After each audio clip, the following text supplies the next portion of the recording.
نبينا محمد وعلى آله وأصحابه وأتباعه إلى يوم الدين. ولا بد سكان مسلمان بذز خوشويست أمضوشين السر بابتك كبابتك غيبية ببيع قرآن والسنة هيج علمك مع بمسألة نية لو أني زور بسياري زور يقبل مسلمانان آية كسانك كمردن دنيان بەجێ هێشت لە دوای مردنیان چی ئاواتێکیان هەیە؟ ئاواتی مردوەکان ئەبێت چی بێت؟ بە تایبەتی کەسانێک کە خۆیان بۆ مردن ئامادە نەکرد کە بیری مردنیان نەبوو بەدەستی بەتاڵەوە گەیشتن لقای خوای گەورە. با بزانین ئاواتی مردوو چیە هەنگاو بە هەنگاو کە لە قورئان و سونەتە هاتووە. کەسانێک کە ڕوحیان ئەکێشتێ و دنیایان پێ بەجێتێرە و لە دنیا جێ ئەکرێنەوە داواکاریان ئەبێت چی بێت؟ خاڵی یەکەم برا بەڕێزەکانم، یەکەم داواکاری و ئاوات و تەمەنای ئینسانی مردوو کەسانێک کە عەمەلیان چاک نەبوو گەورەترین ئاواتیان ئەوەیە بەس بگەڕێنەوە بۆ دنیا جایەتر بەس مەجالیان پێ بدێت تەوبە بکەن. تەوبەکردن لای ئەوان گەورەترین غەنیمەتە، بەس دەستیان کەوێت. بەڵام خوای پەروەردگار فەرمی وەحیلە بەینەهم وەبەینە ما یەشتەهون، ئەوەی کە ئەوان حەزی لێ ئەکەن کە گەڕانەوەیە بۆ دنیا بۆ تەوبەکردن تازە ئەو دەرگایە داخرا کۆتایی پێهات. کەما فوعیلە بئەشیاعیهم من قەبل، هەروەکو چۆن بە هاوشێوەکانی ئەوان پێش ئەوان دنیایان بەجێ هێشت خۆیان بۆ مردن ئامادە نەکرد دەرگایان لێ داخرا بە مردن، ئەمانش عینیشت. لەبەرەوە کە ئینسان حتا وەکو لە دنیایە بێت دەرگای تەوبەدا نەخراوە، بەڵام کاتێک گەیشتە سەرەمەرگ یان دنیای بەجێ هێشت ئەو کاتە هەموو کەس ئەوێت تەوبە بکات، بەڵام تەوبەکردن نەما.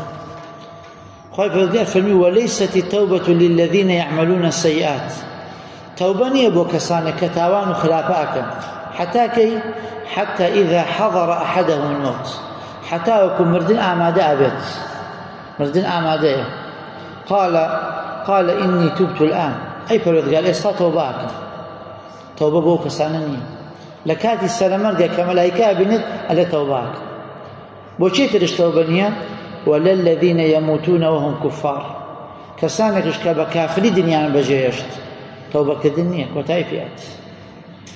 لبروا كاتك فرعون لكوتا تمني بو لكوتا اللحظي جياني بو وتيجي آمنت بالذي آمنت به بنو إسرائيل، أو من إيمانهم هنا بو خوايك بنو إسرائيل إيمانا بها وردو، بلان توبة لي قبول كلا خواهي قال فرمي الآن وقد عصيت قبل وكنت من المفسدين. إستا توبة أكي لكاتك كتو شنها صالة خريب تاوانيت، معجزة نما بشاند ندريت، نصيحات نما نكريت، هیچ سودێکی نەبوو ئیلا ئەو کاتی کە گەیشتە سەرەمەرگ ئێستا تەوباکەیت نەخێت تەوبەکردن نییە. فەلیەومە نونەجیکە ببەدەنیکە لیتەکونە لیمەن خەلفەکە ئایە. ئێمە ئەمڕۆ لاشت فەڵا دێنە شوێنێکی بەرز بۆی بێتە عیبرەت حتا قیامەت بۆ وانی دوای تۆ دەرز لە غەڵەتی تۆ وەرگرن. لەبەرەوە براکانم هەموو کەسێکی تاوانبار کە ئەمرێت گەورەترین هیوایەتی ئەوەیە بەس بگەڕێتەوە خوای پەروەردگار کەمترین کاتی پێ بەخشێت بەس بۆ تەوبەکردن، بەڵام تەوا وەحیلە بەینەهم ئەو دەرگایە داخرا. لە ئاەتە ترا خوای پەروەردگار فەرمێت حتى إذا جاء أحدهم الموت، کاتێک کە مردن گەیشت پێیان قال رب ارجعون، ئەی پەروەردگار بم گەڕێنەوە بۆ دنیا. داوای گەڕانەوە ئاکات لە کاتێکە کە ئەم کەسە جار وایە تەمەنی 30 ساڵ بووە، 50 ساڵ بووە، 70 ساڵ بووە. ئەم 70 ساڵە قەدری ژیانی نەزانی، قەدری کاتی نەزانی، هیچ کاتێ بیری لەوە نەکردەوە کە ڕۆژێکە بێت دنیا بەجێ تێرێت، نەیزانی لە یەک ناوکام یەقەیەک دێ بەبێەوەی ئەم خۆی ئاگای لێ بێت. لەبەرەوەی ئاواتی چی ئەم کاتە؟ قال رب ارجعون، ئەی پەروەردگار بمگەڕێنەوە بۆ دنیا. بۆچی بمگەڕێنەوە؟ ئاواتی چییە؟ لعلی أعمل صالحا، بۆی کردەوەی چاک بکەم فيما تركت، ئەوەی کە لەدەستم چوو ئەو کردەوە چاکی کە نەم کرد لە تەمەنما لە دەستم چوو ئێستا بم گەڕێنەوە بۆی بیکەم زانی وەڵام چییە بۆ ئەم داواکاریە بۆ ئەم ئاواتی کە ئەم کەسە ئەیخوازێت وەڵام چییە کەلا گەڕانەوە نییە إنها كلمة هو قائلها أما قصيك أبو خود هربيله حتى قيامت بلي خواهي من قضانونية بل كنك هرقضانو تازت وضوشتي ومن ورائهم برزخ وراء لو شوني قرآن يعني أمامهم لبيش تو چي هيا برزخك هيا برزخ يعني حاجز لبين الدنيا وقيامتها برزخ لقرآن لسيشون برزخ هاتوه دو شوني بيما بس مكانه شون بس لم شوني كبرزخ هاتوه بس في زمانه تو للزمن يكايت الصوت المؤمنون للزمن يكاي لكات يكاي نلا دنياي نلا قيامتي لا شوني كي برزخي تايبتايت إلى يوم يبعثون حتى روج الزندبونوا تو تازا بينهم شوني هابيت تازا كاتي قضانا وكاتي عملي صالح فالشمال بونو داخلها لبرا بلا كان قولترين آواتي مردو بس أويا توبة بكا وبقافتوا بلان بمدن كوتاي بيات هيك شتل آيات كان كخوات بذكر فرمي يا أيها الذين آمنوا أيها أني كباور دارن أنفقوا مما رزقناكم ببخشن لو مالك إيما بإيو ما بخشوا أو مالي بدسي توتهين خوايا ببخشن لي بيش شي من قبل أن يأتي أحدكم الموت بيش يمردن يقطع مقدرت فيقول ربي لولا أخرتني إلى أجل قريب كمردن يقتي قلت علي خوايا جان دوام بخبوكاتك يزور كم إما لدنيا كاتك وجين حسابه يشتق ناكين عبرد له يشتق ود ناقنين والله لكاتي مردن احتاج من ببينز دقيقة بكم تنين كات بس مجاله يتابع وصيتك بكم وصيتك إلى أجل قريب خوايا دوام بخبوكاتك يزور كم بوشي زين أمر دوت تمناي چيه داوي چيكا بو دوشت فأصدق بو إلا بيناوي تويا الصدقة بكم وأكو من الصالحين وكسر من الشاكرين عبد الله كذي عباس مفسر قرآن إمام أمة لتفسير ما أتيه فرموي هركسك لدنيا الزكاة مالكين دابت كهيبو بيت إلا لكاتي مردنا داوي شيكات داوي قضانواك أبو دنيا خويا جان بس من قضانوا فالصدق أبو زكاتك مدن وهل كسكتوانا هبو بحج بكات حج هات بيت بدسي بلام أو إهمالي ليكت بيجوي بين دابت إلا داوي قضانواك أبو دنيا خويا جان بس من قضانوا بو حجك مدن أما آواتكيتي بو زكاة بو حج آواتك إسفاده هي ولن يؤخر الله نفسا إذا جاء أجلها بهيج شوازك نفسك أجلها تأخير بونو قضانوينية أو آواته هيج سوديكينية لبلا كان الإنسان حتى لجيعنا بيقال هل آواتك يا بيت زوجر آواتكاني تيتدي عندي آوات شلواني خيريتي أنا بيبو إنسان بلام آواتي قضانو توبة كنتو مجال يبو إيما بلام كمل ديت أمهم آواتتي تبيشمان بس هيج سوديكينية وأنى له الذكرى بيركوتنا وبشيماني تازة تواو كتاي بيات أما زكاة حج خوازي بي أخوازت هيك شتل لوش تاني كمردو آواتي بي أخوازت بريتي لنوش پیغمبری خوشویست صلى الله عليه وسلم بتا گوه کاتیه پذی ام گوه تازه نیجرابو فرمی چه صاحبی ام گوه اناست ايش الصحابه فرمي من اي پیغمبر خدا صلى الله عليه وسلم فرمي ركعتان خفيفتان دو ركعات السنه كرت احب الى هذا لا انكسر خوشويسترا من بقيه دنياكم لهم دنياك ايوه دو ركعات السنه كما بلا من زوجتك اسايه لا انكسر خوشويستر لهم دنياك ايوه واتاجر خوي بردگار استام شخص زندوب كاتوا مخيري بكات همو دنيا أتى بالدمات يعني تنها مجالة بدم دو ركعات سنة دو ركعات أم إنسانات همو دنيا ينالت بس مجالي بدا خوا دو ركعات سنة بو بكات شوار سجدي بو بلد إنسان كمرت انجازان نيوج يعني شي انجازان سجدة بدن بو خوا يعني شي انجازان أتمني كبسات شو يعني شي ئەمە لە کاتی مردنە براکەن. ئەی کاتێک کە زیندوو بووینەوە، کاتێک کە زیندوو بووینەوە ئینسانەکان، خۆی پەروەردگار لە قورئانە بە چەند وەسفێ باسی کردووە. لە یەکی لە وەسفەکانە سوورەتی قەمەرە فەرمی کەئەنەهم جەراد منتەشر، کاتێک کە کەسەکان لە قەبرە هەڵەسنەوە وەک چۆن کولەیەک پەرتەوازە بووە، هەرێکی و بەلایەک ئاڵاکان نازانێت بۆ چۆ بڵات. خەڵک لە کایەکەم جا کە لە قەبرە زیندوو بێتەوە ئاوا وەکو کولەیەکی سەرلێشەوە و هەرێکی و بەلایەک ئاڵات. حتا چی یەومە یەدعو الداعی إلى شەیء نوکر، حتا بانکەرێ بانیانەکات ئەلێ وەرن لێرە کۆبنەوە. يقول الكافرون هذا يوم عسير، بەڕاستی ڕۆژێکی زۆر قورسە کافرەکان دێت. لە شوێنە ترا فەرمووی يوم يكون الناس كالفراش المبثوث، وەکو پەپولەیەکی سەرلێشەوە و کە ئاوایەکی لێکی لە قەت گوڵە هەرێکی و بەلایەکە ڕاکات. حتا کەی حتا بانکەرەکە بانیانەکات. ئەو کاتە کە بانکەرەکە بانیانی کرد لە ساحەی مەحشەر کۆ بوونەوە، ئینسانی زاڵم چی ئەکات؟ ويوم يعض الظالم على يديه، إنساني الظالم قبل دستك قبل يعني أو قضي پشیمانی لشي يقول يا ليتني اتخذت مع الرسول سبيلا، خوزقايا صد خوزقايا شون في غمري خابكوت معي صلى الله عليه وسلم، يا ويلتى ليتني لم أتخذ فلانا خليلا، خوزقا صد خوزقايا فلان كسمنا كذا أبلاد لكم. أما لسد شد دابز علماء فرمون لسر عقبەی کوڕی ئەبی معیط، کاتێک کە شایەتی هاوت بە پێغەمبەری خوا صلی الله علیه وسلم مسلمان بوو، بەڵام لەبەر ئوبەی کوڕی خەڵەفی برادەری وتی ئەگەر پاشگەز نەبیتەوە لە شایەتیەکەت من قسە لەگەڵ ناکەم. لەبەر ئوبەی کوڕی خەڵەف پەشیمان بووە لە شایەتێکی. علەما فەرمون ئەم ئایەتە لەسەر ئەو دابەسی کە لە ڕۆژی قیامەتە قەب ئەگرێ لە دەستی ئەلێ خۆزگایە شوێن پێغەمبەری خوا بکەوتمایە صلی الله عليه وسلم.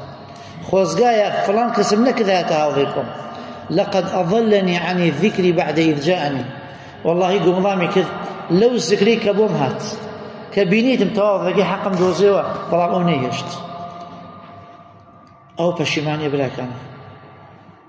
وكان الشيطان للإنسان خذولا، الشيطان أو إنسان شيء أيوة زليل بكات، أيوة سواد بكات بو چونك إنما يدعو حزبه ليكونوا من أصحاب السعير. الشيطان يك أمان جاكيه لهم جيانه أيوه خوي تازة توابوه، خوي تازة مأويز بوه، خوي بون ناو إبليس لا إبليس، إبليس يعني مأويز بوه لرحمة إخوة. أيوه تنا أو خلقا لقل أو الله هاوضي بالله أقري جانب بالسلطان. الشيطان تنها بس تأويه لبلوها خلقي لصاحب محشرة پشیمان بيتوا، والله پشیمانی تازة كوتاي بيات. لا أتت لا فرمي خوي بذكر كاتك لصاحب محشر أمانته علين ربنا أبصرنا وسمعنا، أي بذكر هم مشتك من بيني هم مشتك من بيست أو كتو أدود للقرآن أمر إيمان بتشاف خومن هم إيمان بيني هم إيمان بيست دعوة كاريتان شيء فرجعنا نعمل صالحا. خويا جام ما قدرنا بالدنيا بس بويك دوي شاكبكين إنا موقنون إما جيشتنا يقين. بلان كتاي بيات أو آواتي قضانا ويا لسلتاي مردنو كآوات بقضانا وأخوازي كتاي بيات تاو درقاك داخله. هلا بلو پیغمبر إخوة صلى الله عليه وسلم فرمي لصاحي محشر يؤتى بجهنم، ورجك بيت جهنم أهندت لها 70,000 زمام، جهنم 70,000 خمان بو شتي آجل دوڵی جانتان پێڵێن ڕەشمە 70,000 زنجیرەی پێوەتە مع كل زمام لەگەڵ هەر هێچێک لەو ڕەشمانە لەو زنجیرانە 70,000 مەلەک 70,000 مەلائیکە ناتوان هەڵیگرن یەجڕونەها ڕایەکێش. خۆی پەروەردگار خۆی ئەزانێت ئەو ئەڵقانە و ئەو ڕەشمانی کە بەقەد جەهەنەمەوەتە چەندێک گەورەیە و ئەو مەلائیکەتانە چەندێک عەظیم و گەورەن کە جەهەنەم ڕائەکێش. ئەزان چەندێکە عەدەدەکەی 4,900,000,000 مەلائیکە جەهەنەم ڕائەکێشێت.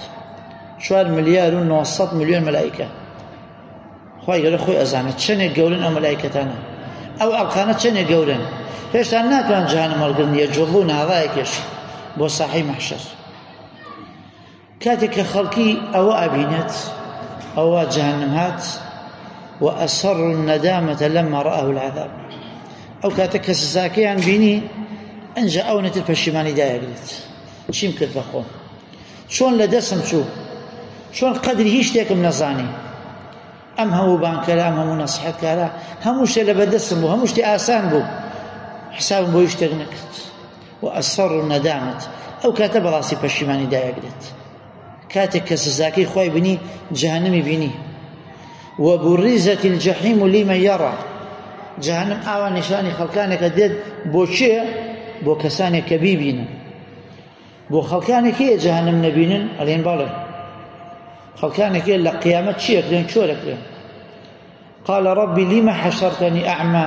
وقد كنت بصيرا ئەی پەروەردگار بۆ منت چۆر کرد خۆ من لە دنیا چاوم ساغ بوو چاوم هیچ عیبێکی نەبوو لە دنیا لە قیامەتە چۆرەکرێن لەبەرەوە لە ئاەتێکی ترە فەرمی وبرزت الجحيم لمن يرى جەهەنم ئاوا ئەهێنرێتە بەرچاو بۆ کەسانێ بیبینن معناوی هەموو کەس جەهەنم نابینن کەسانێکن کە چۆرەکرێن قال كذلك أتتك آياتنا توازانی بۆ چۆرکرایت چونکە لە دنیا ئاەتەکان ئێمەت پیشانە درا ئاهاتە بەدەست لە بیری خۆتە برتەوە خۆت چۆرەکرد لە بەرامبەر ئاەت چۆر بوویتایە بەس کەسی ئاەتت بۆ نەخوێنێتەوە ئەوتە خۆی پەروەردگار باسی کافرەکات يكاد الذين يسطون بالذين يتلون عليهم آياتنا كافركان خريكة بزلا أدنى بناجوي أو كساني كانوا آياتهم ببخلنه كانوا آيات بخلنته ما بزلا لي بدات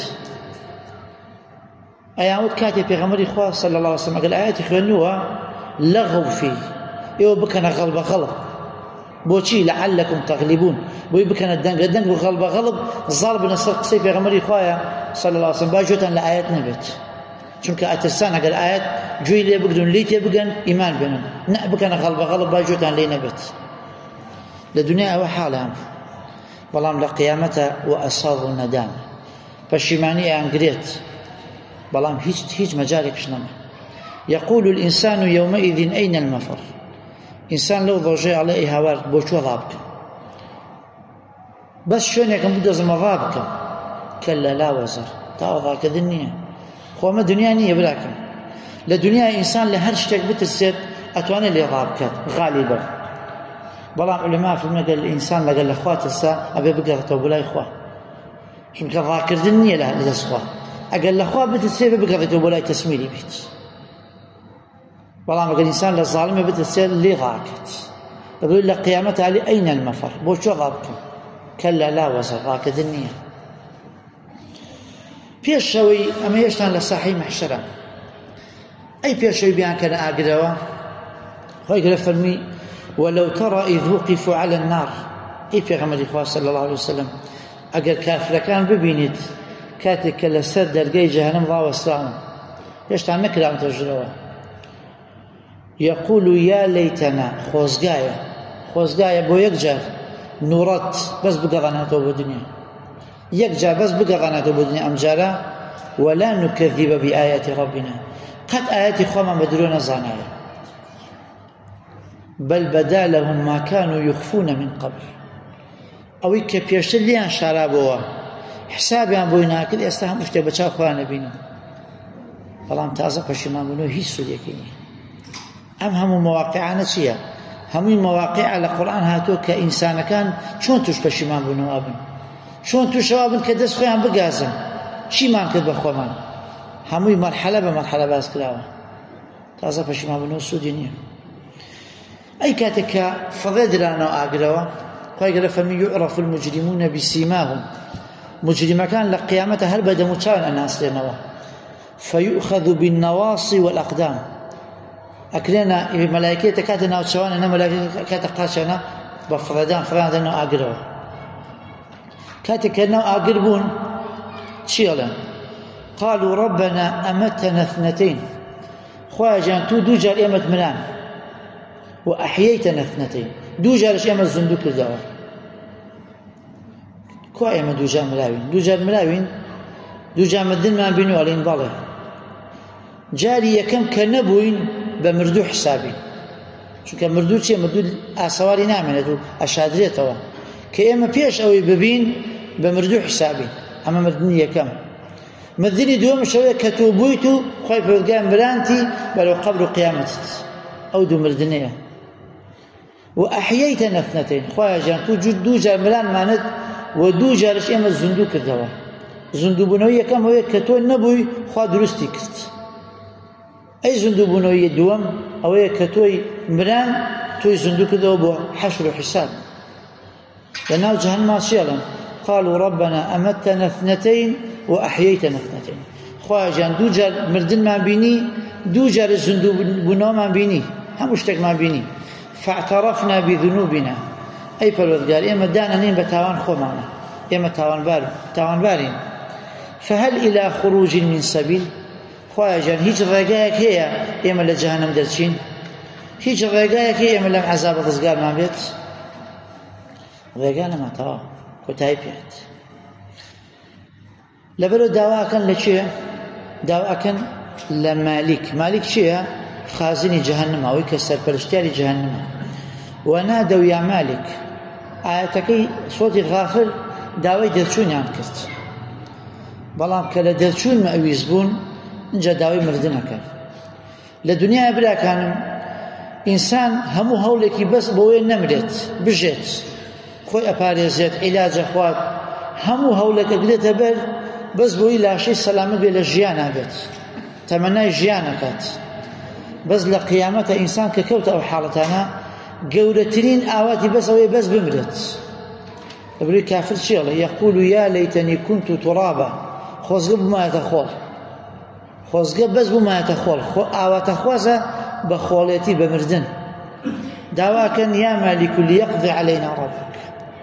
ئەی پەروەردگار، ئەی مالیک، داوا بکە لە پەروەردگار با ئێمە کۆتاییمان پێبێنێت، بمریت، نەجاتمان بێت. دوای چەندەها ساڵ ئەمە داوایان لە مالیک کرد.